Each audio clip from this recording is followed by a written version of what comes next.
My goal is not just to keep you alive. My goal is to give you the health so you can go away and actualize whatever it is that your goal is. It's not how many years you have in your life. It's how much life you can pack in your years. At Everlab, what we want to do, I want to deliver as much health and health span and longevity at the lowest lifetime cost so that you can go and do whatever it is that you want. You can actualize your life. You don't want your health to hold you back. Hi everyone, I'm your host Rohit Bhargava and you are listening to the Startup Playbook podcast, a weekly series where I sit down with successful tech founders, investors and operators to unpack their journey, lessons and insights to help current and future entrepreneurs. Our guest for this episode is the co-founder and chief medical officer of Everlab, Dr. Stephen Liu. Stephen's approach to personalised health and his experience as a clinician led him to launching Everlab, one of Australia's leading preventative health and longevity programs. Everlab recently closed a $10 million US seed funding round that my syndicate Playbook Ventures was delighted to participate in. In this episode, we covered a wide range of topics, including why Stephen decided to shut down his successful clinic to launch Everlab, Everlab's approach to preventative health and longevity, the key pillars of health that every startup founder should focus on, how Stephen balances his own health and family commitments while scaling a high-growth startup, and much more. But before we get into this interview, not only am I an investor in Everlab through Playbook Ventures, but Everlab is also a partner of the Coma Club, where our members get to benefit from their program, including a DEXA scan, full blood test, and a one-on-one consultation with a specialist doctor. I'm also delighted to announce that Stephen will be a returning speaker for Cohort 2 of the Coma Club. All right, without further ado, here is my interview with Dr. Stephen Liu. Hi, Stephen. Welcome to the Startup Playbook podcast, and thanks so much for taking the time to be on the show today. No worries, man. It's my pleasure. We were just saying that before we turned on the mic that this is the first time we're meeting, which is crazy. Weird, right? Super weird. Because we saw each other and I was very, very familiar. And then it was only as we were walking, I was like, yeah, this is the first time we've actually met in person. Yeah, wild. Yeah. Good to meet you in person. And obviously we go a little way back, obviously through Everlab. But for those people who may not be as familiar with you and your background, do you want to share a little bit about your story and what got you here today? Yeah, sure. So for folks who don't know me, I'm a medical doctor. So I've been a doctor for, this is my 16th year, I think. So Melbourne trained, and I started my career in intensive care. So I did cardiac thoracic surgery, did neurosurgery, and then I did advanced training in intensive care.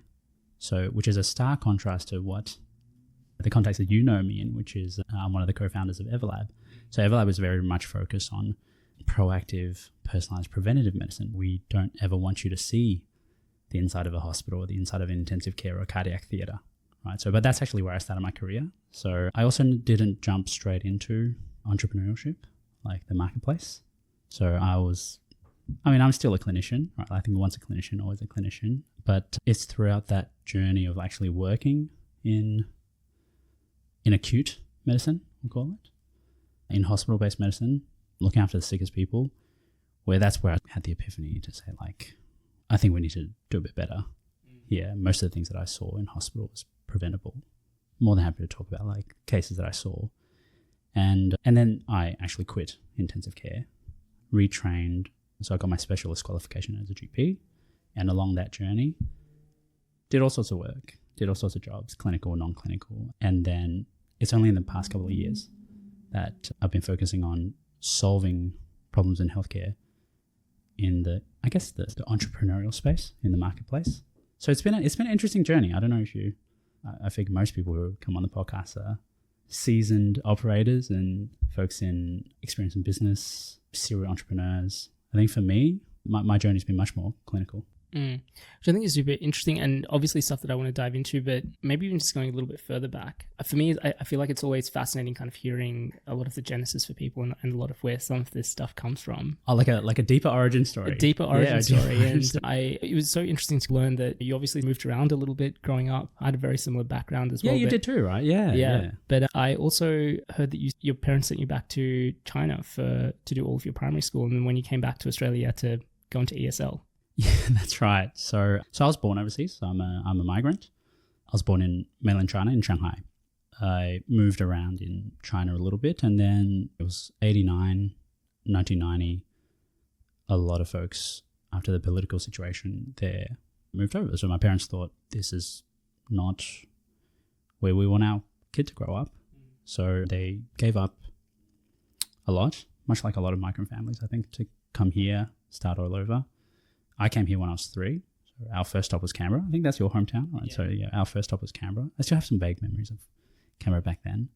And I think it's the migrant story of like being a child and a passenger to the journey of migrant parents who are trying to find a new life, right? So moved around a lot.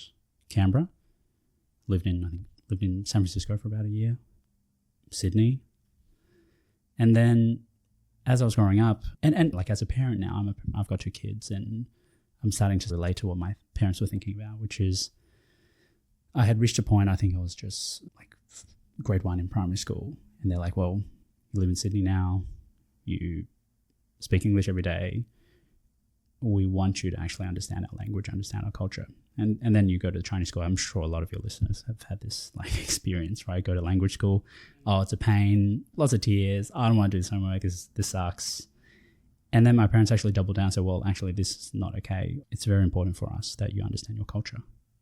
Understand not just the language, but understand the culture. So they sent me back to China. So they're like, no, that's it. Like, off you go. So I grew up with my grandparents in Beijing. So I did all my primary schooling there. So really interesting, those transitions. Like you and I just off air, we were talking about it as well, right? The experience of being moved around a lot, having to sort of restart. So I got used to life here and then had to restart there. And like I came back here and had to do ESL. When I went back to China, I couldn't speak Chinese very well. So the other kids were like, oh, it's the Australian kid. And I was like, I could only understand about half of what they're saying. But thankfully, like kids are very malleable, right? So did all my primary schooling there. So now I can, and I'm so glad that my parents did that. I can not just read and write Chinese, but understand the culture, understand the nuance, which actually helps with your career, I think, in a lot of ways. I mean, like in the modern world, even before we had AI, but now it's just been supercharged, right? Like, I don't think the language barrier is as big. You can basically do instant like translation, but understanding the nuances of a culture is really enjoyable. So like I'm now able to appreciate things like Chinese, like literature, right? And really understand the nuances of culture, including in healthcare, right? Which is very relevant for us. So that was very interesting. Came back to Australia. So I did high school in Brisbane and had to go to ESL class. Initially, I definitely needed it. So didn't know what was going on. But once I picked up, like that was a really good program. I know, probably like a loophole that they should close up. I had ESL classes all the way through to year 12. So when I was doing my final exams, I actually got some extra time because I was an ESL student. I was like, probably helped me with getting into medical school. So yeah, I'm just really curious. I actually didn't connect the 2 dots until you started talking about it. But I spoke to a couple of your team members. So Sam, who's your co-founder, and Chai. And one of the things that both of them mentioned, was your superpower being around listening and just like really hearing people. And I'm wondering how much of that sort of experience of when you said going to China and only understanding half of the language and really having to try and focus on understanding. And even when you, like you said, when you initially came back and having to grasp the language and things like that as well, how much of that was built around that experience of having to learn a language on the fly? Wow, that's so interesting. That was the feedback? That was. I've got tons of feedback, but yeah, that's not from my wife though, right? So no, that's not from your wife. No, actually, she did mention that you're a good listener as well. But yeah. It's something that like it's funny when I do a lot of these research calls, you see a lot of trends of people, and I was like, I don't know if this is something that they've like synced on, but they both mentioned that one of your big superpowers is your real ability to sort of like step back and listen and take things in. Oh, that's nice. I think as a kid, you're put in a position where maybe that experience puts you in a position where there's a bit of forcing function where the ability to perceive is more necessary than it is for another child. I don't think kids fully understand like deep listening and empathy and thinking deeply, but I think it did lay some groundwork in terms of the skill set to perceive, I think. And that's not just like even just hearing, even just paying attention, right? So I think it's like a perceptive attention to detail because you needed it. Because like I'll say things that people don't understand, and I was like, oh, other people say things I don't understand. So I think about what the nuances there is, like what is it? And I think that probably stayed with me. So I'm actually also quite good at picking up like accents. So I can tell, I don't know if it's like that in South Asia as well, but like in Central Asia and China, I can tell where you're from based on the accent that you have with the way you speak Mandarin.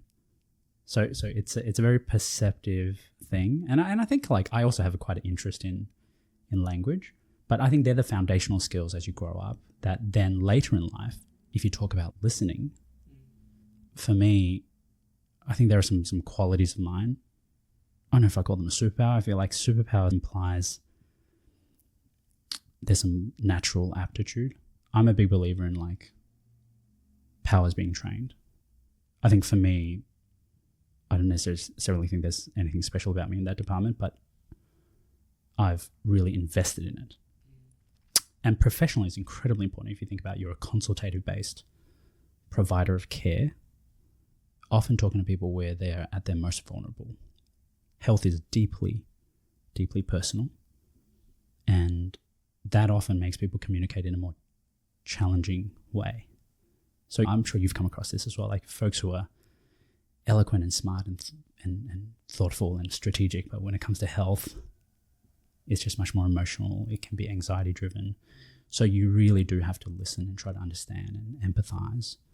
And that's something we train professionally. But I think personally, I'm just a very curious person, and having those like perceptive skills is good. I basically train those. I use those tools all the time. So having those tools as a kid and given an opportunity to use those tools in my career, it probably refines that. But that's nice. No, thanks. Yeah. It's actually, one of my favorite parts of the interview. I think I've mentioned this in a lot of different episodes. You just hear really incredible things about each of the guests, and part of me wishes that I would record it and play it back, but I feel like I hear the things I hear because it's not recorded and those sort of things as well. But you referenced her a little bit earlier. I also got to speak to your wife, Kelly, who's really lovely, and one of the things that she mentioned was that even before Everlab, this was, I guess, like she said, practicing medicine is your kind of like, it's what you're born to do essentially, but there were always ambitions of how do you scale this or have some sort of different way to go about doing this, specifically from the startup or entrepreneurial lens. Where did that initially come from for you, even before Everlab? Yeah. She's right. Like, she probably is the person who knows me best in this world. I love being a doctor. I think being a clinician is my calling. I'm also very curious. I think there's a few probably qualities there, right? So I'm very curious, and and that curiosity goes to like why things are the way they are, but also how can we make things better? And that's an evolution from like my mid-20s to now. Like I said earlier, I never thought I would. If you asked me like 10 years ago, like what would you be doing? Like without hesitation, I'll be practicing medicine. I don't know what type of medicine, but I'll be practicing medicine. I'm still practicing medicine. Except I want my career and the way I exert myself in this life to mean more to more people and get bigger, have a bigger yield, have a bigger impact. So I think one of the big turning points for me was like I was halfway through a specialist training program in intensive care. And by the way, I love that job. I was very good at it. It's deeply gratifying. So we look after the sickest people in hospital. I think I look after the sickest people who we want to save. Some folks we actually say, look, it might not be worthwhile going through this anymore, but like the people who do come to us, we don't deal with any BS, right? Without intensive care, these are folks who basically would face certain demise. So you can imagine for like a reasonably young doctor, like it's very, very gratifying. It's exciting work. It's crisis management. You work in a team. You need to think on your feet. It's also very academic. There's a lot of physiology, a lot of pharmacology. The crisis management part is very exciting. I think people might have watched like medical shows. I've been in a hospital and you hear the codes go overhead. I rock up with my team. Sometimes people are dead and we bring them back. Sometimes we are on the brink of death and you can try to diagnose and solve the problem immediately. Bring them to intensive care, It's very procedural as well. Putting tubes in people's chests and into people's, like, catheters into people's hearts. It's hands-on. It's just the best job. Like, I think about it now, I think I actually quite miss that. But after a while, as my training went on, I think once the initial excitement wears off, a job becomes a job. A neurosurgeon's job is the same. Like, you and I might think, like, ooh, like, drilling open someone's skull is super exciting. Actually, this is just a job, right? We just want you to be good at your job. But the turning point for me was, like, I think about the third year to my specialist training. So, like, I was been a doctor for like 5 or 6 years. There was one night, I think there was something niggling in the back of my mind at that point. But there was one night, I was on night shift, I'd done my rounds, and I was doing my college training program. So as part of your specialist training, you have to do a research program. And this was like Excel days. I think we're on Google Sheets now, but like Excel days, I was punching in my research data. So it was basically ones and zeros. So if you died in our care, you're a 0. If you lived, you're a 1. Right, okay, so this person lived under our care and discharged from ICU, that's a 1. And then did they survive their stay on the ward? You survive, then you could go home. Did they survive to 30 days? Did they survive to 90 days? Those were the types of late data we were looking at. And it really just hit me because I thought, like, is this how we measure success? Because I'm very curious about these things. Like, well, what are we here to do? How do we define success here? Well, in intensive care, the way we define success is, did you live? Did you not die, actually, right? Did you not die? That's success for us. But as I was going through, I recognized some of the names, right? So we de-identify to go into a spreadsheet. I remember these names. I remember these people. I looked after them. I remember seeing them in clinic. And you think that's an opportunity for me to, like, let's high five on us, me, hey, like, I help save your life, and isn't that great? I see them in clinic, so they come back to general medicine clinic, and their lives are just awful. They're alive, but they have chronic pain, they have PTSD, maybe amputation sometimes, done a bunch of psychotropic medications, relationships broken down, can't hold down a job, short-term memory loss. These are people in their 40s and 50s. And that really hit me. I was like, we've got to do better than this, right? Because, and like, I think once you get caught by that bug, if you're a curious person, once you get bitten by the bug of, like, hey, something can be much better here, right? We need to zoom out and have a look. It's not like all of a sudden I was looking at code in the matrix, but like I would start examining every patient who came through intensive care, and I thought, like, we could have prevented you landing in here. Could have been a week ago if we did something. Would have been better. Some cases, like, if we did better 3 days ago, like, you wouldn't be here. If we did better a week ago, we wouldn't be here. But for others, it's always compounds. If we did better a year ago, 5 years ago, 10 years ago, things would be much more different. Yeah, totally. I think, so I don't know if you and I have ever spoken about this, but I first heard about you when Sam and I caught up, and this is when I was doing my last startup, and I think you could tell, like, we'll talk about the startup journey, but I think for most people when they're in the throes of running a startup, it's a very full-on, intense experience. I was very different, and I was definitely not taking care of myself, and Sam, in a very kind way, was just like, dude, you look terrible. What's going on? And yeah, he was just like, I've just done the session with Stephen, this doctor that I've just been introduced to. He's incredible. You need to go see him.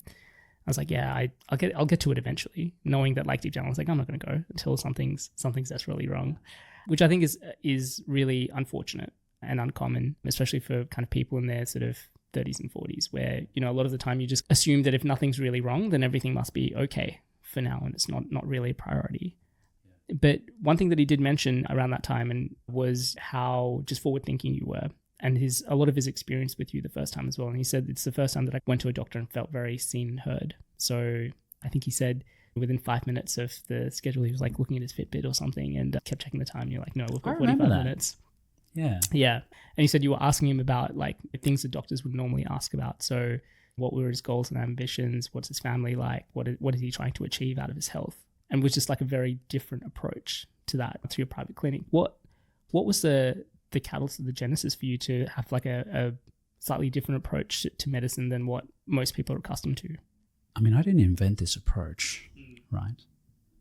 I think the bigger question here is why doesn't every single doctor do this, right? So if you go out and ask doctors, hey, not even doctors, just ask anybody, like, hey, do you believe in prevention? I don't think anyone out there's like, nah, we're cool. Like, a stitch in time saves 9? Nah, don't worry about it. I think everyone agrees that prevention is better.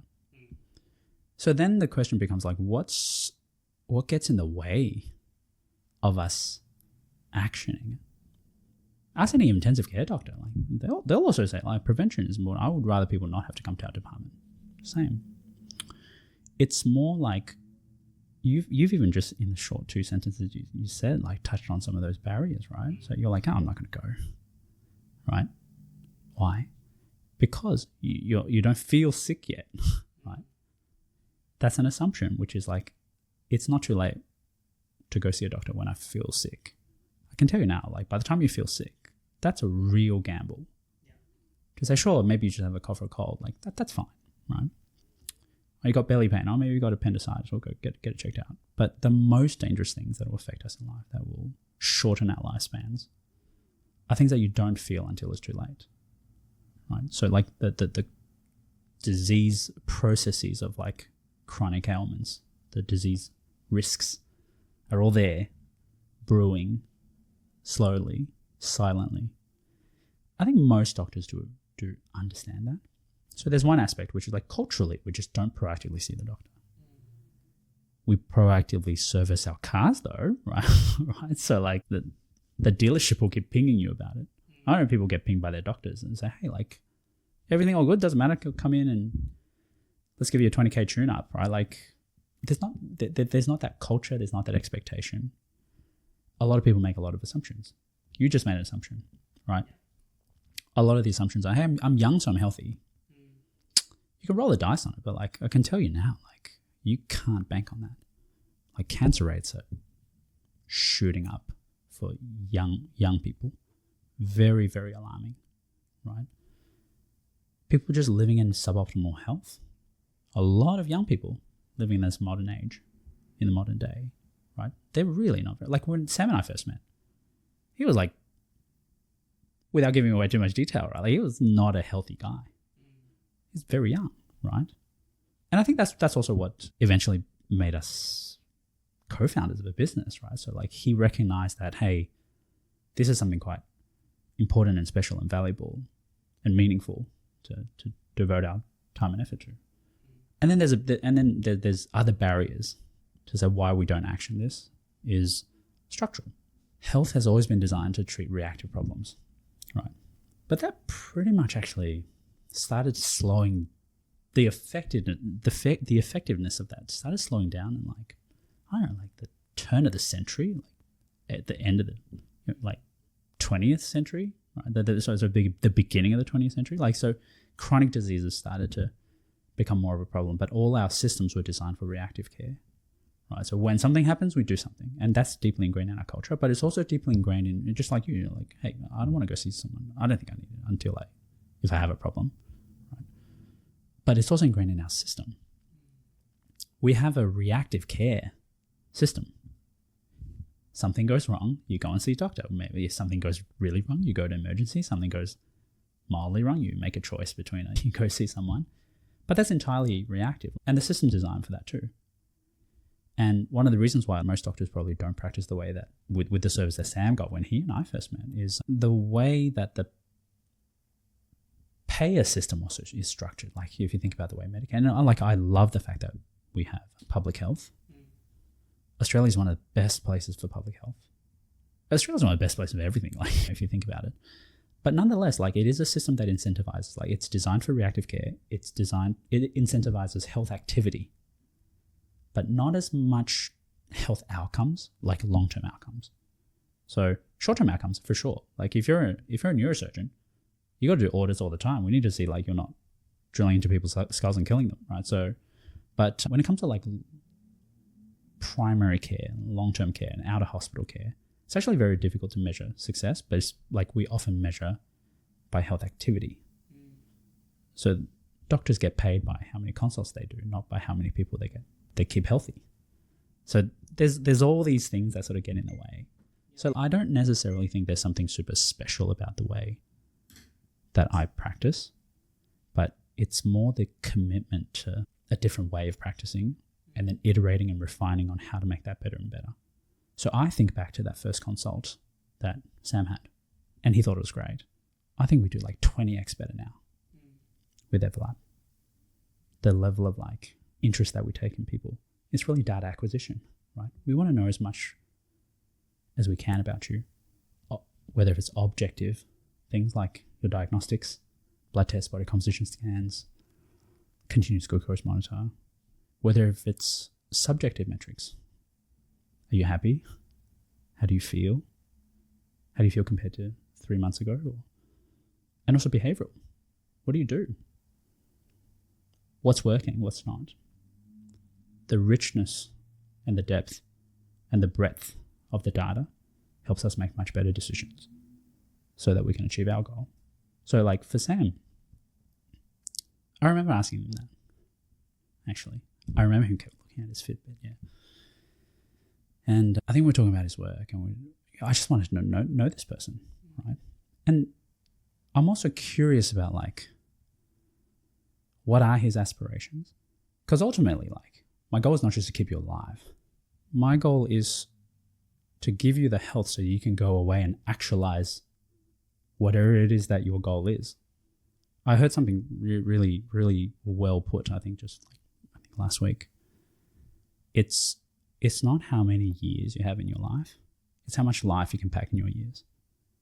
We're not in the business of like making people obsessed about their health and like wear 3 wearables and like look at them all day, right? So at Everlab, what we want to do, and this is what we want to deliver for everyone, for you, for Sam, for any one of our members.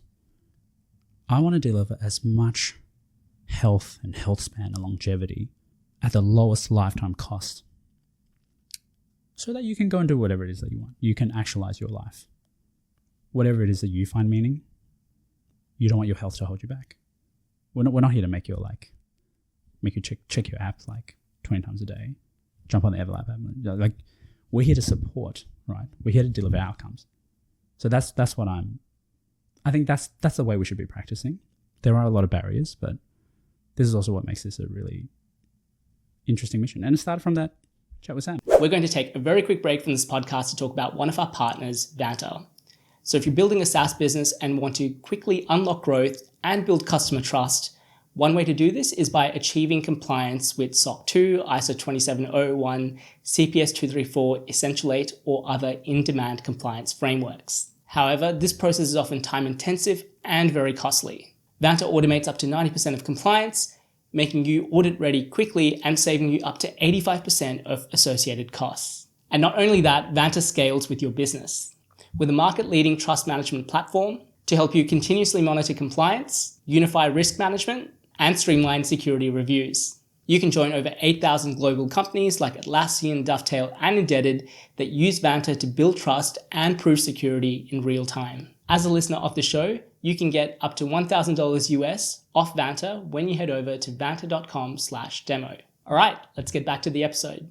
I think even just talking to Sam about the genesis of how Everlab started is super interesting as well. So obviously he had that session with you, and then I think he went and put his parents through the program or the session with you, and then he referred a few friends, and he's just like, this is really unique. Like you said, this should be more common, but in his experience, it was very unique. And he put me through the test, I think, right?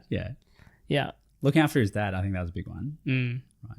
He's doing better now.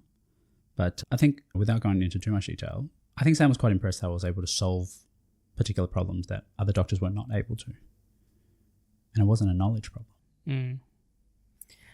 The genesis of you guys working together, so Sam said that he was essentially your like medical receptionist for a little while because he wanted to understand how that whole sort of process worked and pulling that together. What did the conversations or like the sequence look like from him having the session with you, going through this whole thing, you guys starting to dabble, working together, to you deciding to start Everlab? Because I also, from what I understand, you also shut down your clinic at that time, which is a big decision to... Yeah. Well, I mean, it was a continuum, right? So this is going from personal origin story to Everlab origin story, right? So how we all came about together. So I retrained as a specialist GP, so I got my board certification. I was doing all sorts of stuff at the time when Sam and I met. So at one point in, I think, 2025, I was doing 6 jobs across 5 days. So I did like psychotherapy for Ramsay Health, I helped another startup focused on chronic pain. I was a medical educator for the college. I ran another like diagnostic business, general practice, and my private practice. So my private practice is where Sam and I met. And then very serendipitous, right? So like, I think back, I could not have done any of this without Sam.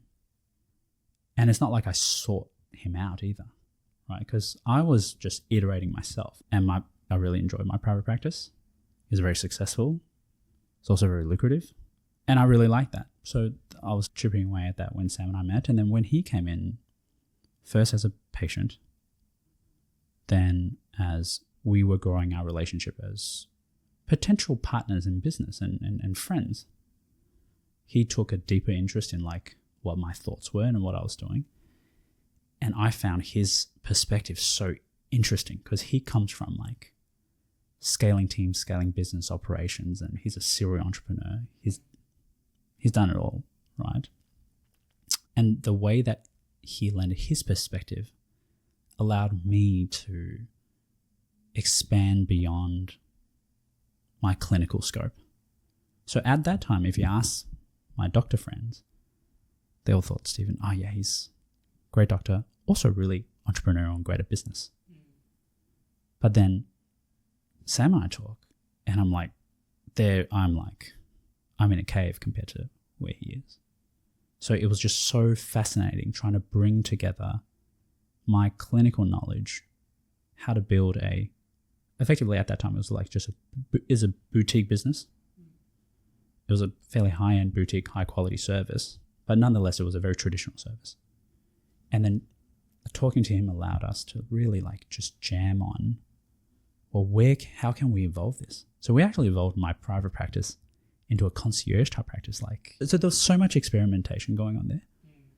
And that was like step one for me to say, this is a really exciting way to iterate, because I normally iterate within the clinical service and product. How can we do better delivering the medicine, right? But the beginning of this business was to evolve beyond that type of thinking and to go, how can you iterate and build on a service structure and a service product, and giving ourselves the room to experiment. And that was so interesting.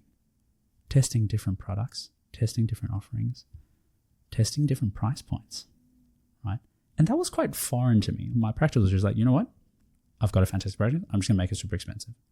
I remember that was one of Sam's feet. It was like, I think one of his friends introduced him to come and see me. And I think his first question was, why is it so expensive? Right? And so for me, it was like more simple. But that gave me a really great opportunity to, I think, start thinking more deeply like an entrepreneur. What the way that I would define what an entrepreneur is now, right? To really think about not just the clinical aspects, but think about the product.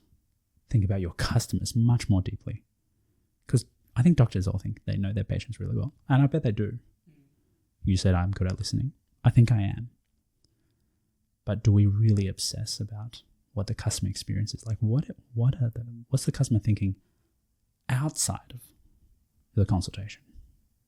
That comes down to like how easy it is for them to book. What are their preconceptions about pricing? How they think about value, how that value is communicated, right? And I think that's how Everlab was conceived, right? So and we could have gone in any direction, but it was that iterative process that took us like step by step. But that was a, I think, critical point for me, because like you said, eventually I decided to actually close my private practice to focus just on Everlab. And that was a big move, right? I don't know if Kelly told you about it, but like took an enormous cash flow pay cut to jump in and do this. But I had a lot of confidence doing it because of those initial steps. Yeah. And I think that there's so many different directions I can go to, but I think that that's a really important point and thing to discuss. Is I think a lot of people often get stuck in that in-between phase of maybe they've got this like little side hustle or thing that they're working on, but they've got their full-time job that helps pay the bills. Yeah. And it's tough to know. I've probably got an extreme perspective on this, which is like I just jump probably ahead of when I probably should. Some people wait for a very, very long time and never end up doing it, or do it so long that not that the opportunities pass, but it's just difficult. When you said that you had a lot of confidence and because of the steps that kind of happened before, was there a strategic sort of like plan for you in terms of that's like the right point? And I guess like how do you also overcome that emotional hurdle of letting go of the private practice and like the safety that sort of comes with cash flow and other things as well? Yeah. And there's so many ingredients there, right? So we can start with the opportunity cost. Opportunity cost is different for everyone. I couldn't comfortably make that jump if it weren't for my parents, if it weren't for my marriage and the stability of my life at that point in time, and also like the we'll call it the capital that I had built up at that stage of my life, because we've got mortgages and like I think at the time we were just in the middle of building a house as well, which was like also very expensive, and there was a lot of support from Kelly. And I think if she said, I don't know, I think that would have probably delayed, and I could have missed that opportunity. But she was really, really supportive. You also have to like just be real and just like calculate how much money you need and can we afford to do this, right? So there is a lot of privilege there, I think, to be able to even do this. Then there's the mission. I could see how my private practice was doing, but I could also see that it was just a non-scalable thing. And this is the way I describe it all. Like medicine as a whole is very service heavy, and any service there are three qualities. It's good, or it's fast, or it's cheap. You're lucky if you get 2 out of 3. Often people get 0 out of 3. Like your doctor refers you to some specialist. There's like a 3-month wait. You go there, they charge you a bunch of money, and then like your problem's not fully solved, right? So like that's 0 out of 3. So my private practice was a 2 out of 3 service. Was it good? I think so. Was it fast? Yes, it was, especially when we made it a concierge service and you basically have like continuous support. Was it cheap? Absolutely not. But, and for me, like, and to be honest, with Sam's help, we could have built it into a multi-clinic. Like we could have gone in that direction.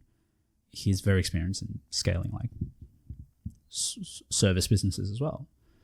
But if you really want to help not just dozens or hundreds of people, but if you really want to go into the beyond the thousands, like how do you help like tens of thousands of people?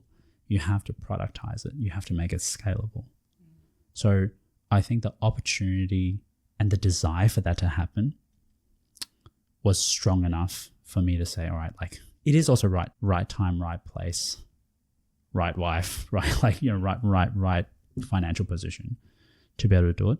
But ultimately it was the mission, because I'm very passionate about clinical medicine. I could full-time go into trying to solve like things like mental health or chronic pain or like aged care, and I think might be quite good at those too.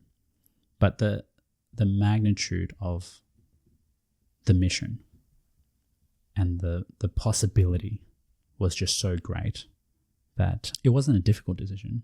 It was a calculated decision, had to think about it, but it was more, are there any like deal breakers here? So like if my wife was like, hey, I don't think we can do this. Like I've got 2 kids, right?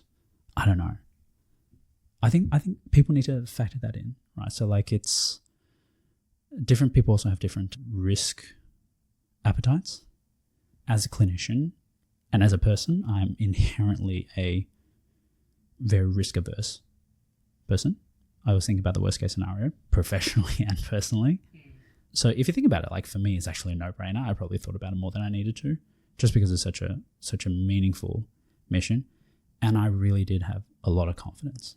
And that confidence comes from the people, right? So it's not like Sam met and then we got into business together like the week after, right? So we'd been chatting for a lot and we worked together for a lot and we got to know each other a lot more. And then my other co-founders as well. So it's like this, we really have to build up the confidence in each other. You can't just assume those things. But as you do it, the more confidence you have. So of course now when I think about it, I think it's the greatest career decision I could have made. But at the time, they're not easy decisions. But that was my experience anyways. Yeah. Maybe fast forwarding a little bit to give people some perspective and talking a little bit about what we were discussing earlier about particularly people in their 30s, 40s who are very intensely focused on their career or otherwise. So I'll use me as an example. I definitely have not prioritized my health in that way in terms of being proactive with a lot of that stuff previously, mainly because it just didn't, I felt like there was a bunch of other things that were more critical in terms of like requiring my time, and there wasn't had that sense of urgency. But I know you've had some incredible bits of insight that you've sort of gained and results you've been able to get for a bunch of your users. Can you maybe share some of those sort of things to highlight, even when certain people might go, well, there's nothing wrong, but I'll go and get things checked out anyways? What are some of the things that you've been able to identify or prevent for people? Yeah. So if we come back to the mission of Everlab, we want to deliver the most health and longevity for someone at the lowest lifetime cost, right? We actually have to redefine what health is. Health is not just being disease-free, right? Not sick does not equal healthy. The way that we define health at Everlab is 3 overlapping circles, right? That like a Venn diagram with 3 circles. One of those circles is minimize disease risk and be disease-free, right? Some folks have disease and we want to optimally manage them. But there's a lot more there, right? There's another circle, which is optimal function. We need to minimize disease. We also need to optimize function. Sleep, breathing, not just organ function, not just kidneys and liver, like your immune system, your airway, your hormones, your metabolic function. Some people think, oh, I don't have diabetes, so I'm cool, right? Diabetes is like the last stop on the train line towards severe metabolic dysfunction. By the time your sugars go up, even if you're pre-diabetic, I think that's too late. A lot of damage is being done. You just don't know it. So optimizing function. And then the last circle is like maximizing performance. Those 3 things all work hand in hand. So like the optimizing performance part is like, it's not just like I can run really fast, right? It's if you run a business, cognitively you need to be your peak, right? If you're going to burn the candle at both ends, right, you need to be able to think straight. You need to be able to function. You want your body to function well. You want to perform well. And of course, performance is also fertility. That's a performance, right? So being able to fall pregnant, that's a function. But the outcome of that, the functional performance there is actually like, can I do the things that I want to in the stage of my life? Some people say, I'd like to fall pregnant. Other people say, I need to think super clearly because I'm working really hard. Like I need 100% of my brain power. Other people say, hey, you know what? Like I want to run a marathon under 3 hours, or I want to swim 5Ks in the open ocean. That's all health, right? So we need to actually redefine that health. And to achieve it at the lowest lifetime cost is to do it in a proactive way. So I say there is never too early a time for you to actually get checked out. We have folks who are in their like 20s. We find problems, right? You're not diabetic, right? You don't have blockages in your arteries. Not yet. We found someone with blocked arteries in their late 30s, and I found another one just the other day in their early 40s. It's so common, right? I don't want to make this an epidemiology webinar, but these diseases are incredibly common in young people. But it's never too early to do it. We see a lot of these cases for younger folks, and there's often, I'll say almost always, something that we can optimize. Often they're just blind spots. But you can't find them if you don't do it. And to get people to do it, you really have to engage people. And we want to engage people to say, like, the investment is not nearly as big as you think because the returns are much greater. So guess what? If we can fix your sleep, something that you might not even realize you had a problem with, if we can identify that your metabolic function is not great, something that you didn't know, or you had airway dysfunction from allergies that you just never tested and you've just been sleeping with dust mites all night. No one does a Freaky Friday and switches bodies, right? So if you're functioning at 80% and you think, I'm all good, I don't have any symptoms, I'm cool. If there's an extra 20% of performance out there, do you want that? Right? It's going to help you with everything in your life. So it is an investment, right? It's always a trade-off too. So like you were telling me your story about not prioritizing your health as an entrepreneur and in business. I've had that exact experience for me, right? So like when I was running my private practice, I'll be honest, like it just wasn't that hard. Like initially setting it up was like took a little bit of work. I did a lot of it myself. Took me like maybe 2 or 3 months. Today with AI, I could probably do it in 2 weekends, right? But I was going to the gym like 5 times a week. I was doing like 3 yoga classes, chill, take a nice slow lunch, pick up my kids from childcare, drop them off. I was in great health. Now, I've had to make a lot of trade-offs. I'm actually not in the best shape of my life, right? I was. Compare me to when Sam and I first met, and me now. It's like a reverse before and after photo for like weight loss. I'm not proud of it. But see, for me, because I have a lot of clarity on my health, if I'm making a trade-off, I'm making a calculated trade-off.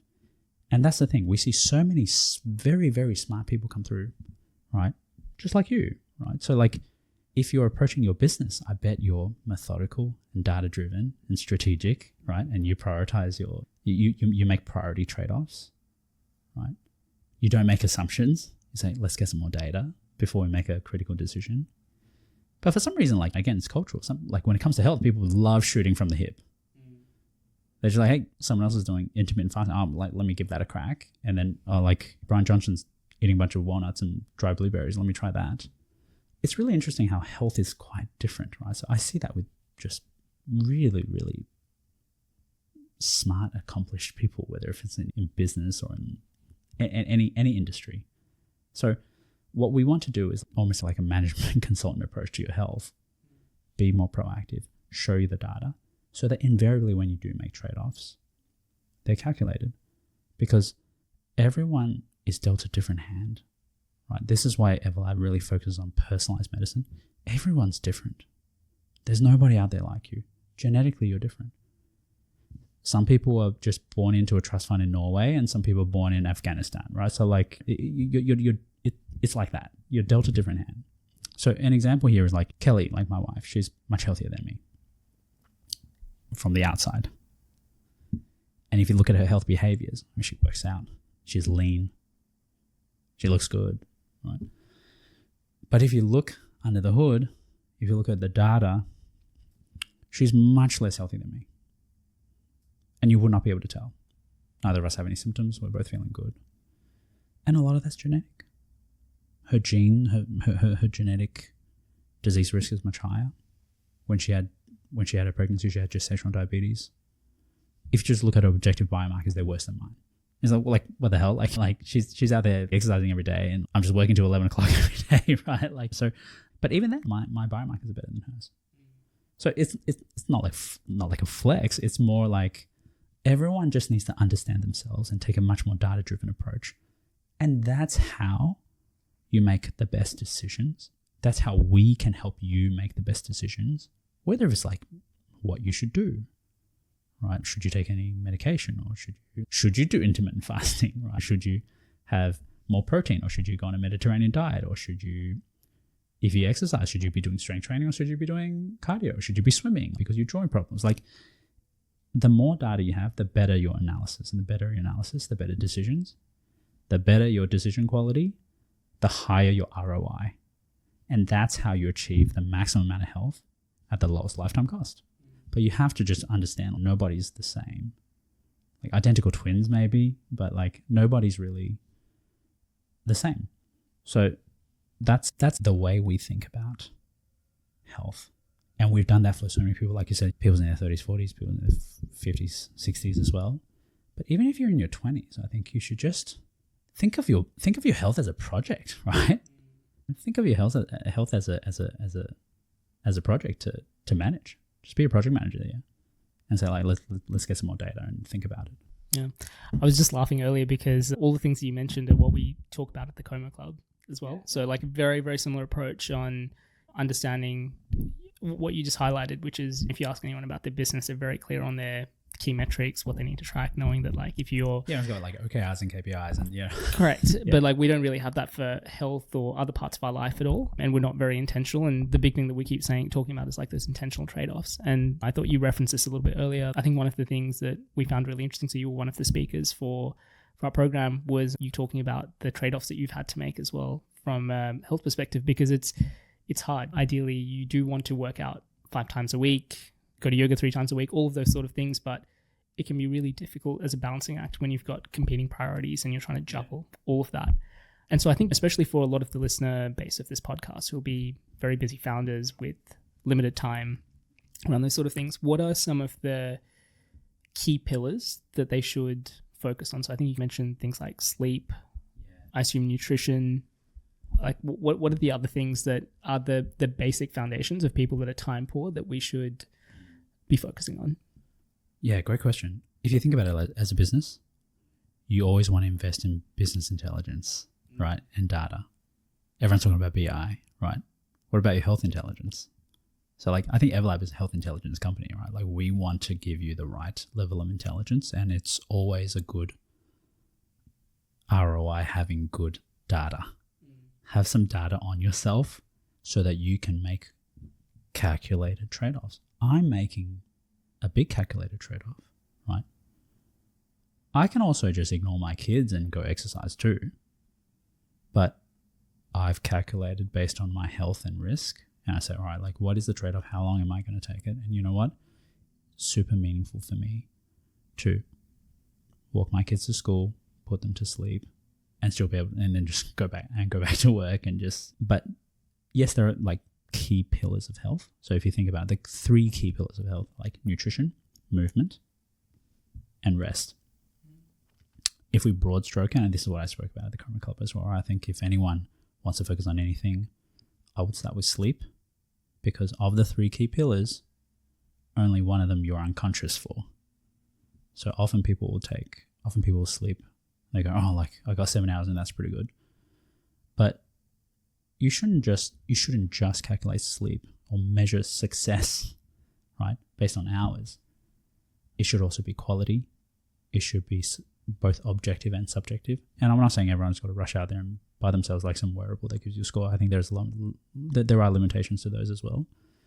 But look into the nuances of like what makes for good quality sleep and what are the things you can do before you go to sleep and optimizing your sleep environment and things like that. And I think that's where a lot of ROI is as well, right? So like having more data, I think is always a good, like getting more data is always a good ROI. Not an infinite amount of data, but getting key data is really important.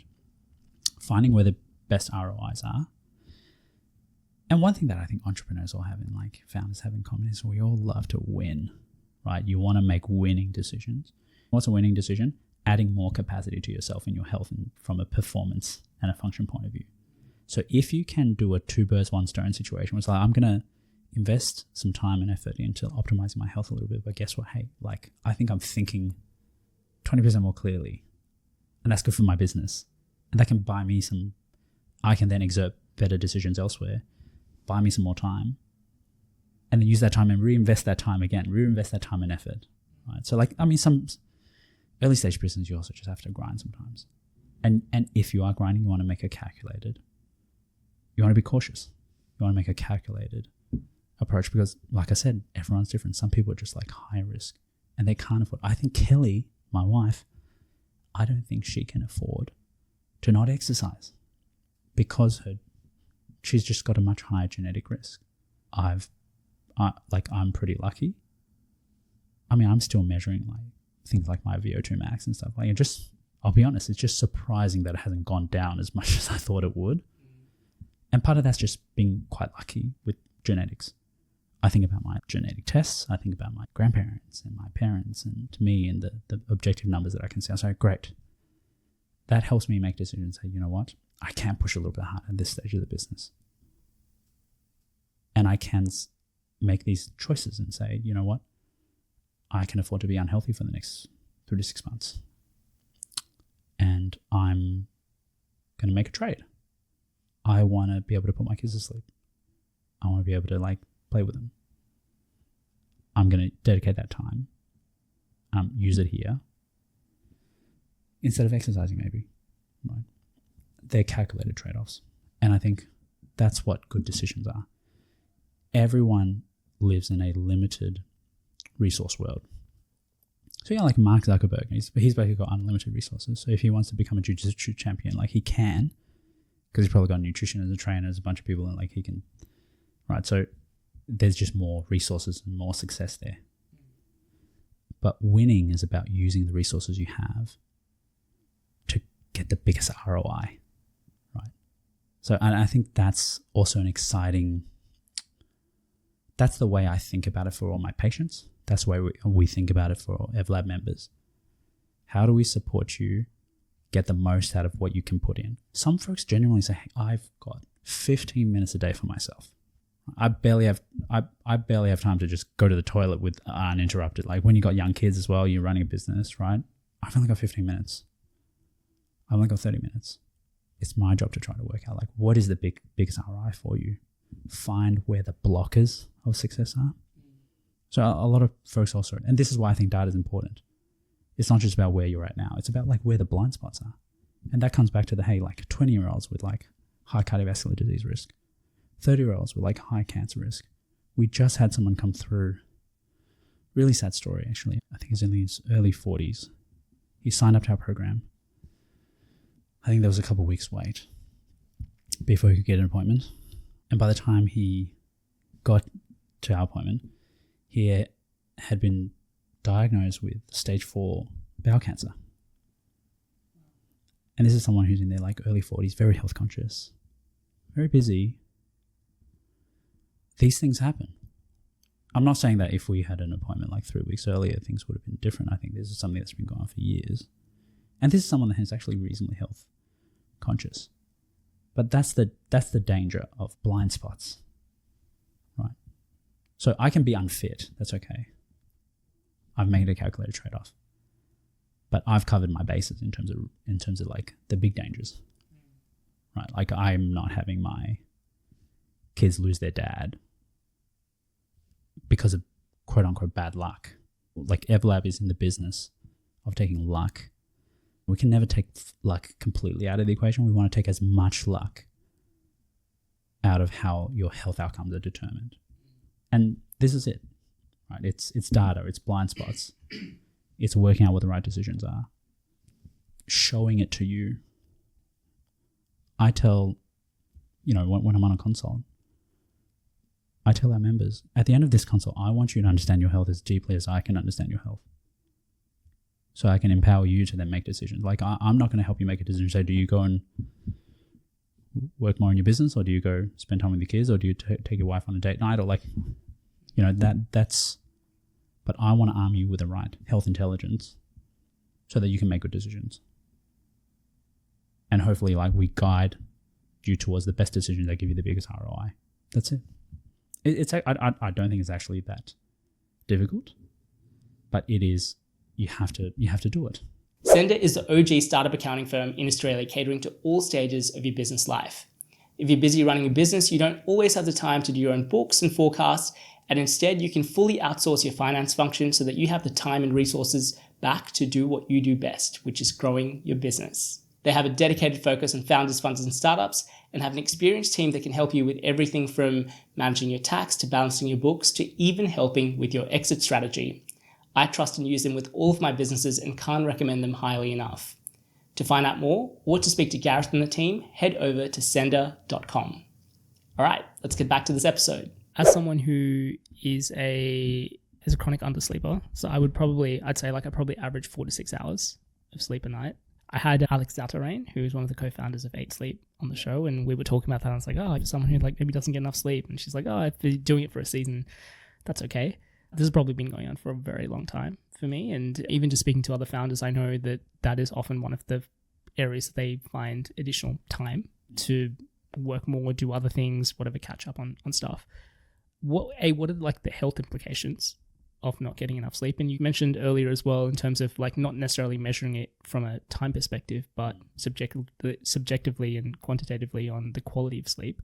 What are some ways that we can understand whether we're getting the right or enough quality of sleep for us? Yeah. Okay. So I think, like I said, sleep is probably one of the health pillar for which we have the most blind spots. Because, like, look at me. I'm not exercising. I know I'm not exercising, right? So I'm doing a little bit. How much has my exercise deteriorated? How much has my aerobic performance deteriorated? Well, I can do a VO2 max and find out. And like I said, hey, like I'm just one of those folks who just maintains a reasonable VO2 max with less effort, and that's luck, right? Like I've just got quite favorable genes on that way. Sleep there's a lot of metrics you can look at. So objective ones, you can say, all right, this is how long I slept for in terms of sheer hours and minutes. And then you can also calculate, how many sleep cycles did I have? So sleep cycles range from probably around roughly about 1.5 hours. How many sleep cycles did I get in? How much deep sleep did I have? And some of your wearables tell you that. I like to medicalize it a little bit more to say it's not so much how well did I perform with my sleep today. It's more what has detracted from quality sleep. And is there a way for us to measure that? Yes. So some of the wearables can tell you a bit more. So I'll give an example. You have a Whoop or an Oura Ring and you have like 2 beers before you go to bed. Every single device will show you like your sleep scores just plummeted by like 30, 40, 50%. Entirely predictable because of the alcohol, right? So like alcohol is probably, in terms of burden of sleep detriment, number one in the world, I imagine, right? So certainly in our community. And then there are like, and we can talk about other blockers of success here, right? So if we think about objective, subjective, and behavioral, in those 3 buckets, if you look at the behavioral, it's like booze will manifest in objective numbers going down, and also you'll feel crap. Right? You'll know. You don't need a wearable to tell you, oh, like, man, I slept very poorly last night because I had some probably alcohol beforehand. You're more likely to snore, which then compounds and makes your airway worse, which makes your sleep even worse. So like there's a direct neurotoxic effect, and then there's second order consequences. And then there's also like subjective. If you say, I wake up and there are some subtle signs that if you don't look, you don't notice, because you don't Freaky Friday with other people and you don't say like, oh, so that's what an amazing night's sleep feels like. I've never felt that before. I want to pursue that. Right. So I see people who have just had poor sleep their entire lives until they're 45, and then I say, actually, you know what? I think this is the area we need to focus on. We improve their sleep. I see them again in 3 months. They're like, I've never felt so good. Right. I think this happened to me, I think just 2 or 3 weeks ago. Verbatim, I think his words were, I felt like I could just do a whole bunch of flips. just jump up and do a bunch of flips. That's how he felt. So the impact is huge. So even if you don't have to rush out and go buy a wearable, just be more reflective and find some subtle signs. So subtle signs will be like dry lips, dry mouth when you wake up, bad breath sometimes as well. They're all subtle, like drool marks on your pillow. They're all signs that something was not functioning particularly well when you were asleep because you're unconscious. Right? So often one of the other big blockers of success there is airway function. So mouth breathing, abnormal. Your mouth is for eating and tasting and speaking. Your nose is for breathing. So young people have read like Why We Sleep and like that sort of stuff, right? So some people do mouth taping. And for those folks, I'll say, great, you're already focusing on your sleep. Let's understand why you even need to do that. Could it be airway inflammation? Could it be allergies? Could it be an anatomical problem? We actually need to get your teeth and jaw structure looked at and pull your jaw forwards a little bit or clear up your nasal airway so that you can sleep soundly, quietly, have good functioning air passage so that snoring, abnormal. One of the things we ask every single Everlab member. Has anyone ever complained about your snoring? Oh, actually, my wife sometimes like elbows me. Flip over, like abnormal. And that is gonna, you know, like you can go years. You can go years like that. But basically, it's like you're plugging your phone in at night. You wake up, you assume it's 100%. You can't see the percentage though on your body, but you've only been charged for 60%. That's it. And you assume 60% is 100%. And the day that we charge you to 100%, you say stuff like, I feel amazing. I reckon I can do a bunch of flips. Right? And you ask about the consequences of that. Huge.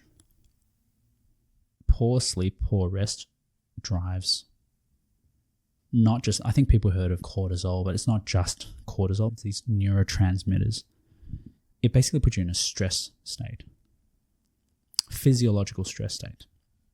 And here are the second and third order consequences. Poor sleep is one of the biggest drivers of visceral fat buildup, which is like fat inside your abdominal cavity, next to all your organs, next to your pancreas, next to your kidneys, and next to your spleen, in your gut as well. We see it in theatre. We see it on our DEXA scans. We see it on MRIs. Worst place to put fat. Big driver inflammation. Further downstream orders of consequence like high triglyceride levels, bad for your heart, increases your risk of cancer. Nothing good about it. And you could be really quite lean because people who are in a stress state, they might not even be eating well. They're not necessarily well nourished, but they can still build up a lot of visceral fat. Drives the inflammation, increases risk of chronic disease. So one of the other big things, and this everything pieces together, right? The other big thing here is when you don't sleep well, your mind starts to play tricks on you. The mind often confuses a sleep-deprived state with a state of hunger. So it messes with your satiety. So have you ever noticed if you have a bad night's sleep the next day, you're just more drawn to snacking and salty snacks and carb rich. I just want some chips and bread. It's junk food. Right, like junk food. And you think, oh, it's because I like it. Actually, a lot of that is your brain playing tricks on you. If you don't sleep well, your mind confuses the lack of restful sleep with the need for calories, immediate release calories, because your body's in a state of stress. And from an evolutionary point of view, what do you need when you're stressed? Immediate energy. So we see folks who need to lose a lot of fat. We try to steer away from using weight, right? Because weight's a combo measure. We always think about like people like, we see a lot of folks who say they need to lose fat. Sure, you can just starve yourself and lose fat and muscle, but like we need to unblock blockers. Sleep is one of those big blockers. If you're overweight or obese, you're more likely to have poor sleep. And then the poor sleep, you can see, drives this cycle of desires and like behaviors and makes it really, really hard. So you actually need to get the right data, find how you can most efficiently, and when I say efficiently, I mean low cost, right? Most efficiently break that circuit. I don't fix anyone's obesity before I fix their sleep and airways. Sometimes, sometimes you have to do two things at once, but you have to understand, piece together this puzzle, look at the whole picture and go, all right, this is where the problem is. But that's why sleeping so important. I experience it myself. If my kids wake me up 3 times a night, the next day I see a bag of chips, I'm like, ooh, like yummy, right? And I know what's going on. Sometimes I still do it, but it's that type of insight that I think people can really even just be more mindful of, just have a deeper sense of health intelligence and understanding. So like, all right, my body's doing this. Oh, I often drool on my pillow. This is weird, right? That could also be like reflux problems. So it's often these subtle signs, and that's basically data acquisition, right? You have the right data, you come up with the right insights. So sleep, really big thing. If you're getting 4 to 6 hours, that's not a lot. Look, some people do. There are people who just don't need as much. Just like for some reason, I don't need as much exercise to drive up my VO2 max. Other people need a lot of sleep. But you don't want any additional factors there that block you from success. Totally. One of the parts of the Coma Club is everyone goes through the Everlab program, and obviously had a lot of, like, just anecdotally speaking to a lot of the members, had such a great experience and found so many different things. Someone said part of that was finding a new GP, and that's completely changed their health outlook and health plan moving forward. Something you just touched on, the visceral fat bit. Like I did have a couple of members sort of mention that was a little bit of the feedback that they got, was their visceral fat is quite high, which is probably a combination of, as you said, lack of sleep, stress, all of those sort of things, which are probably fairly common for a lot of the listener base. Yeah, totally. The stress and pressure. There's actually a clinical trial that actually demonstrates this really well, which is these are people in extremis, right? Folks who have severe mental health problems like bipolar, schizophrenia, psychosis. And when that happens, these patients stop looking after themselves. So they actually waste away. They're not well nourished at all. So you can see their total body fat and musculature go down on DEXA scans, but their visceral fat goes up, even in a state of like caloric deficit.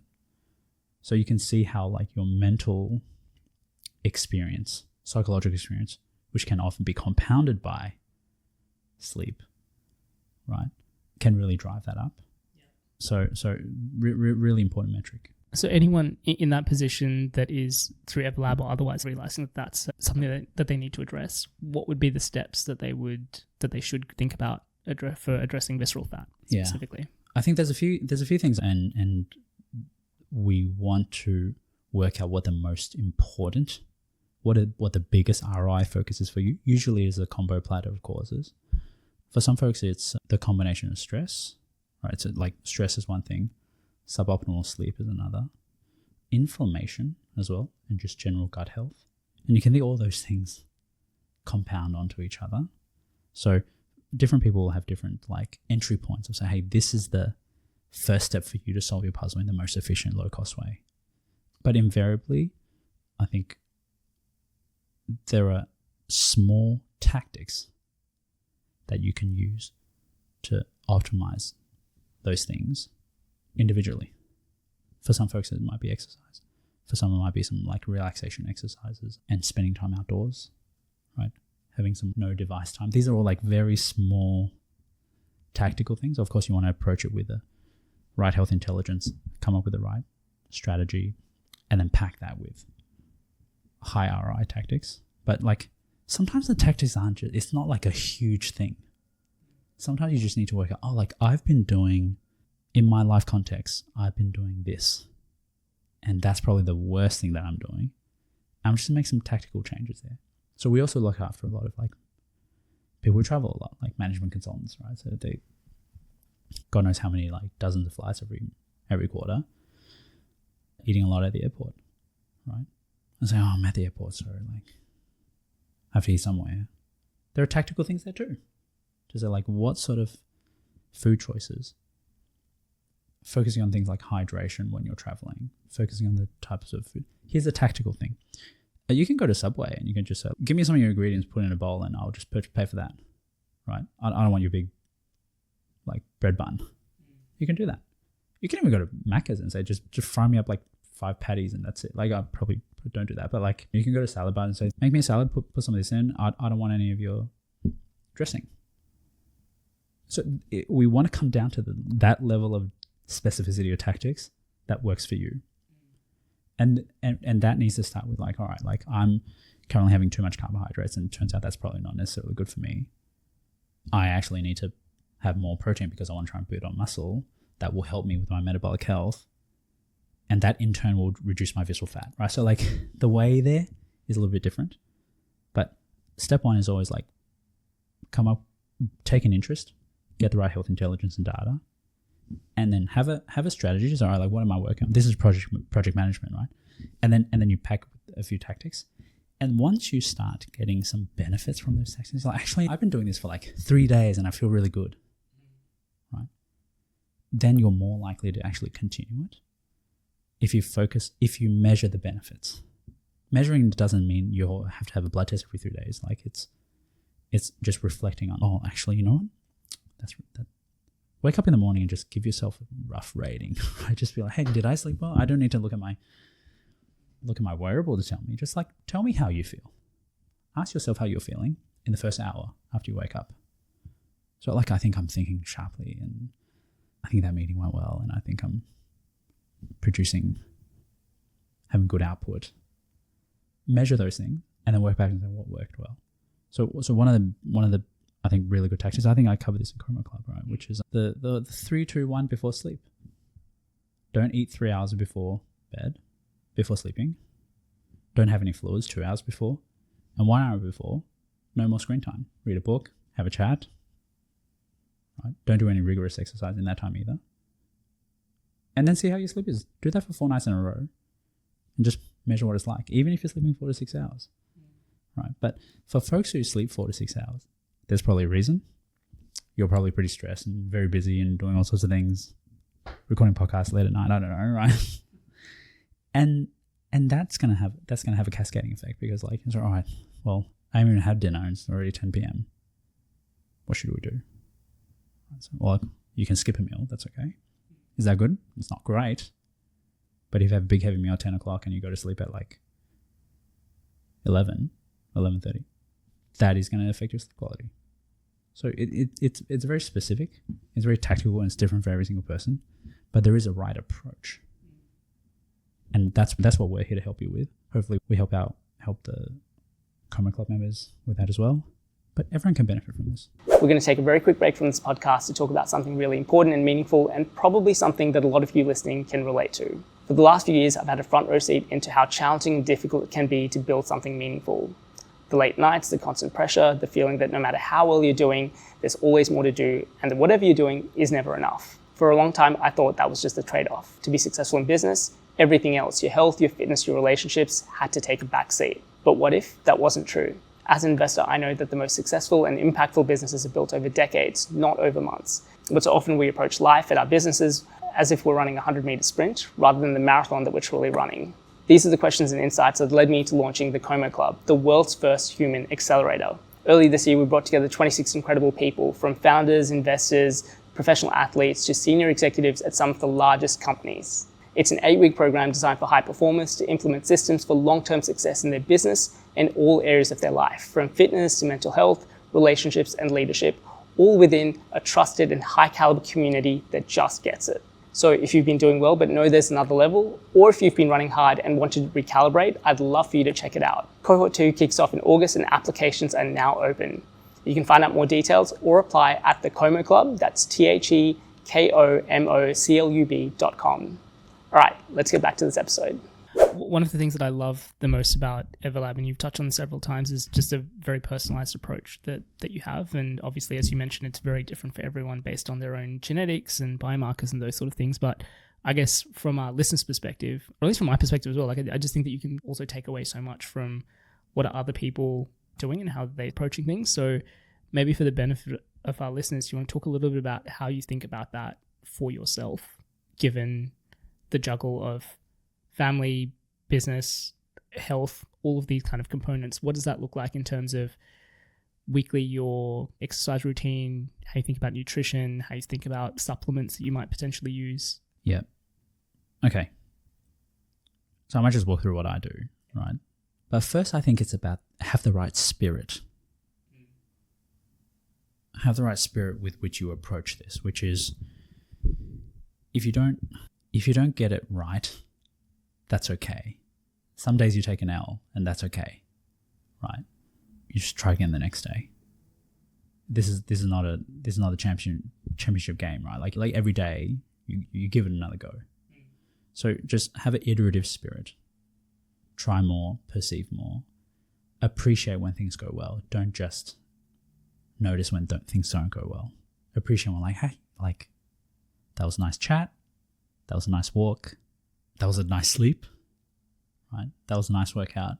Appreciate the positive things. Just give more of that to you in your day. I think we often, especially if you don't sleep well, especially if you're not in a great state of health, I think we do gravitate, our minds actually gravitate towards being more pessimistic as well, right? So don't just count the losses. Make sure you appreciate some wins. For me, I really try to protect my sleep quality as much as possible, but some nights I have to work late. Right, so, and that's challenging. Some nights my kids wake me up. And that means sometimes I'm at night snacking and I'm like, man, this sucks. But give yourself a bit of room and just be like, yeah, okay, we'll try again tomorrow. One of the key things that I do regularly is making sure that I'm very well hydrated. I think that's such an easy win. Everyone can benefit from this. And sorry, what does well hydrated mean? Well hydrated means it's not just about how much fluid you have. So I normally have about like at least 2.5 liters of water a day, but it's also tactical, right? So I'll give an example. Like I just caught up with one of my patients in Everlab yesterday, and she's doing great, but she wasn't doing one of the things that I asked her to do, which is use a nasal spray, right? And she knows that that's useful because when she uses it, it delivers outcomes. And then the suggestion was, I was like, if it's in the cupboard, it's not going to get used. And she's like, yeah, it's in the cupboard. I said, you know what? Take it out, put it next to your toothbrush. It's create your own tactical forcing functions. So for me, and I think this is a great one for everyone, when you wake up, start hydrating. That's a good time for you as well. And this is where one of my supplements comes in, which is, like I do this for a living. I look at all sorts of supplements. Some of my members, they send me their list of 40 supplements a day that you take. And often I have to like say, let's be strategic and let's cull those down because they're probably like more of a bug than a feature in many cases. Like some people are getting like vitamin B6 poisoning and stuff. I do this for a living, but I only take like 2 supplements. I take psyllium husk and I take vitamin D. Vitamin D because I can't be bothered calculating how much I'm getting from my food. You can do it. You can even cut up your mushrooms, put it in the sun and synthesize more vitamin D in them. You can put it in the sun for half an hour and it actually gives you 800 international units of boost, right? But I can't be bothered doing that. Supplements are supposed to give you a convenience. Supplements, it's not the primary thing. It's supposed to supplement something. I take vitamin D at 1,000 units a day. You can take 10,000 units a week if you like. Again, you can just drop it down to once a day. Once a week if you like. There are 10,000 unit preparations. And psyllium husk. So the psyllium husk I take, I stir it in with water. So that way, it's an efficient forcing function for me to both get I normally have like 500, 750 mils of water with breakfast because the psyllium husk forces me to do it. So creating these forcing functions, and then once it's a habit, you'll just keep doing it. And then if I'm traveling and I skip a dose, I feel it. I just don't feel as like my mouth might be dry. Now I've got to go and like hydrate, and my gut doesn't feel as good. Like I think whole society wise, I think most people don't have enough dietary fiber, so that's why I take psyllium husk. Helps with like my cholesterol's okay, but it helps with cholesterol as well if you take enough of it. Nourishes gut microbiome. Helps with just digestion. Really useful. But you also want to be very tactical. So like I've noticed, I've asked quite a few of our Everlab members to take some psyllium husk. And when I catch up with them, I say, how's it going? And they're taking like capsule preparations, right? And I say, maybe we change the capsules to the powder. Not because they're different ingredients. The capsules are also more expensive per unit, right? If you think about per gram, it's like 6 times as expensive. So we want you to have low cost benefits, right? But I want people to capture the same forcing function that I do, which is that like, if you do this, you can get all your fluids in as well. Some people do like smoothies in the morning, right? I think that's great. So you can think about like, that gives you an option of like adding some things and like various. I like to think of it as like whole food micronutrients. And then if you can't get it, then go on to supplements. But different people take different supplements, and it should be a goal-focused activity. All your activities should be goal-focused and not activity-focused. This is what I mean by like when people like to shoot from the hip. You see some activity and you say, let me give that a crack. That might not apply to you. I just saw someone this week, and this is a classic case of she heard people doing intermittent fasting. She gave it a crack and it was like terrible for her. I was like, of course it's terrible for you. Like you're actually, your digestion's not good. You're not absorbing well. You're actually undernourished more than overnourished. Your metabolic performance is fantastic. Of course, like definitely not the right thing for you. Whereas it can be for someone on the opposite end of the spectrum. So like, don't be health activity focused. Start with a goal and work backwards. and then work out what the lowest cost way to do it is. And when I say cost, I don't just mean monetary cost, right? It's cost. I think of cost as like having 4 ingredients. It's money, but it's also time, effort and suffering, and risk. So sometimes taking supplements has risks. Some of the scans we do for people has risks. We want to make good decisions, and like, are we willing to take the trade-off so that we're getting the right data or getting the right nutrients, right? So I only take those 2 supplements. I try to do the 3-2-1 with sleep. That's probably just those 2 things are probably the biggest levers that help me stay afloat, right? So to help me maintain my current position. And the rest is all like, I try to combo things. So if I can walk, I will. And I try to make that time useful. So if I walk, I try to do outdoor walk. But guess what? I can combo that with walking my kids to school. So that's just a blockbuster event for me. I love it because it's meaningful for me to spend time with my kids. I can spend some time outdoors, look further than my screen and just be in nature, breathe in the crisp, cold Melbourne air, hear the birds chirping, fresh air, hear my kids yammering on about stuff, right? And I can get some steps in.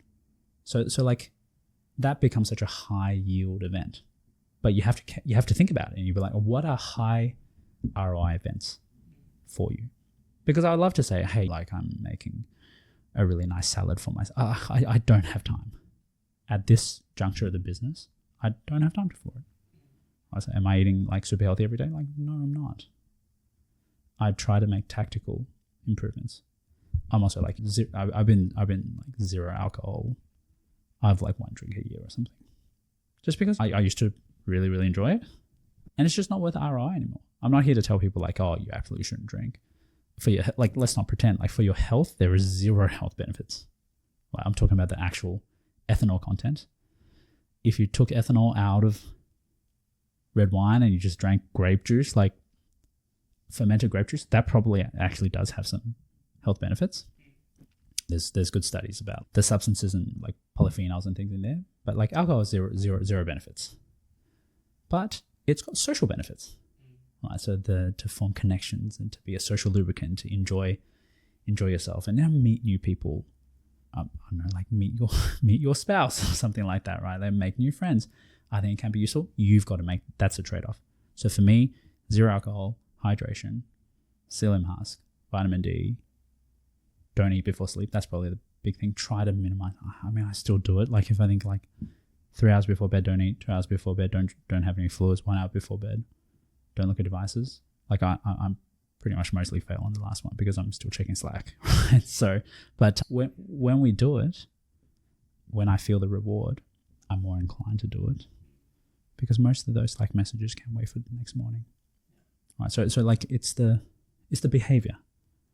Your body and your mind gets you to do things sometimes, but you're also in charge. So fine-tuning some of those things can be really rewarding. You can see none of those things are like super special, right? But it's just if you have the right health intelligence and data and insights, you have so much more confidence with the tactics that you drive. I think that's what we do for people. Yeah. Stephen, I can talk to you for hours, but maybe just to wrap up with 2 final things. So one is, obviously we've spoken about how both Coma Club and Everlab are partnering together for a lot of our cohort. Obviously we get to work together that way. But another thing is that personally love the business that you guys have built. I was very fortunate to invest in your pre-seed round through Playbook Ventures. And obviously we're recording this a little bit ahead of time of the announcement coming out, but you guys have just raised a seed round, which is super exciting. Do you want to talk a little bit about both the fundraise and also, I guess, what next steps are and who you're looking to, as you take on this funding, what the next stage of the business looks like for you guys? Yeah. So fundraising is always a challenging time, but my experience through it, if I summarize in one word, it's validation. So we need the capital to grow the business, but the fact that we can have a lot of willing investors and they were very keen to invest is, from my point of view, like I'm the doctor, I'm the chief medical officer, I'm really the product person here, right?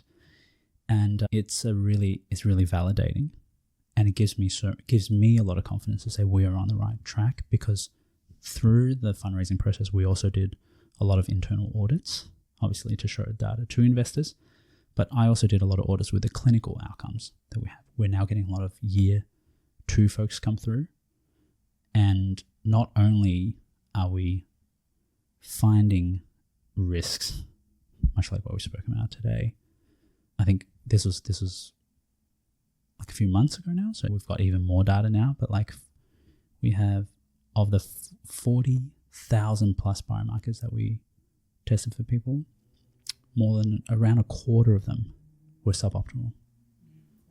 Right, so these are usually folks who have no symptoms whatsoever. So that really reflects the burden of disease risk and suboptimal health out there.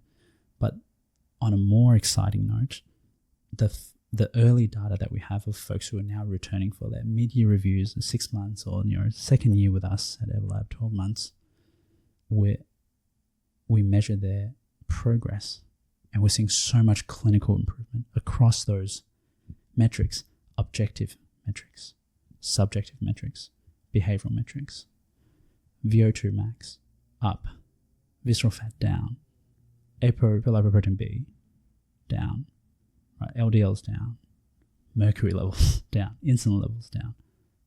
And we're just getting started. So like, it's not just that people like our doctors and they're having a good experience, but like, we have to deliver value.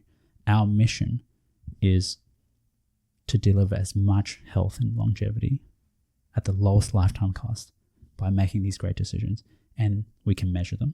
People come through and they're telling us that they're subjectively feeling better. Right? I'm more energetic. I sleep better. I'm less irritable. My wife says I'm happier. My husband says I'm happier. I'm enjoying time with my kids more. And then behaviors are sticking as well. Hey, like these small things that I've been doing. I've been pixturing my teeth and my gums feel better. Right? My dentist said like my gums are much healthier. And you know what? I'm sticking to these often very like nimble tactics and behaviors. And I'm sticking to them because we're solving for that behavioral science, because we can deliver wins on those other 2 metrics, and people are realizing that. So going through the fundraising process, I think that's, for me as the clinician and the product person effectively, that's been really validating. It has been a challenging time, but it's also a very, very exciting time, because we're growing very rapidly, and I'm interviewing a lot of clinicians and potential folks joining our team. We have an incredible team, clinicians and operations in every aspect of the business, clinician or not. We have a stellar team. We have A players, and everyone is really driven by that mission. And we I think with the fundraise, with the capital that that's going to be injected into the business, I'm really excited to be able to hire, right? Have more people join our team, the best and brightest, to help us with this mission. Because I think it's just such a meaningful mission. People often ask me, "Oh, do you have an exit plan?" or like stuff like that. I'm sure my co-founders do, right? For me, I'll be completely honest, I actually don't think about it that much. I just want to be able to deliver more health outcomes for more people, and that's it. Love it. And final thing, so we started this interview with both Chai and Sam sharing a superpower about listening. Something else that they both were very clear on about your strength, or just something that they really noticed and respected about you, is like how important of a value you place on your family as well, and juggling time with obviously everything that you want to achieve from a business perspective, but how you prioritize dropping your kids off to school every day. And like you said, that's being such a big sort of component of that.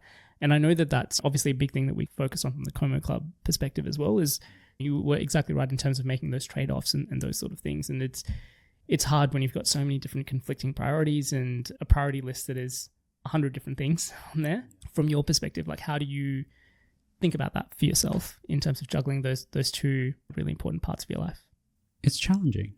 I'm in a very privileged position to have a mission with Everlab that I care so deeply about that I'm willing to give it my all, because I think there's no more meaningful thing that I can do with my career. This is the way we can help as many people as we possibly can and deliver as much as we can for people across health and across populations. At the same time, I'm also living my own life. My kids are my kids are 4 and 7. They're only going to be this age once. This is the number one biggest opportunity cost for me to embark on this mission and this journey, which is like, I don't know how my daughter feels about me dropping her to school. I think she likes it. I think if grandma did it, she'll be just as happy. I'd like to think she'll be a little bit happier if I dropped her off. That's for me. That's not really for her. That's for me. I see them grow up. Sometimes at night when I'm breaking my rule of like not looking at my phone and I before going to sleep, I'm flipping through photos of them. I'm looking at videos of when she was younger. And it really makes me think very hard about what I'm doing and how I'm distributing my time and effort in my life. But at the same time, it's also important for me, based on my values, to show my kids that you want to be investing and doing meaningful things and delivering good for the world. And I would like them to be proud of the choices that I'm making. Maybe they don't really get it right now. Sometimes they say stuff like, "Oh, Dad, are you working this weekend?" That breaks my heart sometimes, right? Hopefully, again, with the raise, again, getting like talent, I want to get smart, people who are smarter than me, people who are just better than me at various things, to join our mission to help me. And then hopefully I can probably balance things out a little bit. I think we're always going to be working very, very hard on the business, but finding the right balance. And sometimes it also allows me to, it's the scarcity, right? If I don't, if I can't spend as much time as I want with my kids, the time that I do spend, I savor it a lot more. I am much more present when I'm in it. The little hand that comes into your hand when we cross the road, that hand gets bigger, right? Year on year. I've got a 7-year-old little hand that I hold, and I've got a 4-year-old little hand that I hold, and one day they won't probably want to hold my hand. So I really want to savor it as much as I can, and being present. And like I talk to Kelly about this a lot as well. So it is something that these are two things that I care most deeply about: delivering health outcomes and living out my family life and being a dad and enjoying being a dad and enjoying being a husband. And you can see why I haven't been going to the gym, right? and I think it's always a balance and trying to make good decisions there. But we all have to make those calculations and being proactive about making those calculations and being smart about it as well. So like, I think entrepreneurs all work really hard. Everyone on our team works really hard. On top of working really hard, you have to work really smart so that you can get more out of the time that you have. Get smarter, ship more efficiently. All of this is also ROI. The way I spend my time is also a return on investment. Right? So time with your family is just harder to, you can't really calculate it as much, but just when you do it, just be really present. That's my big tip. I would always love to spend more time with them. Yeah. On that note, Stephen, really appreciate you making time on a Saturday for us to record this. Both Chai and Sam obviously mentioned how inspiring you are in terms of both the business components, how you go about just life, and how you juggle those sort of things as well. And also from an investment perspective and getting to know you over the last little while, both from the Como Club and Playbook Ventures side, it's incredible to be able to support you and the team and what you guys are doing. And it's been amazing. For anyone that wants to find out more, say hello, get in touch. I know you guys are going to be looking for talent as well. What's the best way for them to do that? Come to our website, join us on LinkedIn, ping us directly. Lots of channels are open. Yeah, awesome. I will make sure I add all of those links to the show notes. That'd be great. Yeah. Once again, Stephen, so good to have you on the show. Thanks for listening to the Startup Playbook podcast. As always, full show notes from this episode will be available at startupplaybook.co. I'll be back next week with another episode, but in the meantime, if you enjoyed this interview, please don't forget to like, share, and subscribe. As always, thank you for tuning in, and I'll see you next week.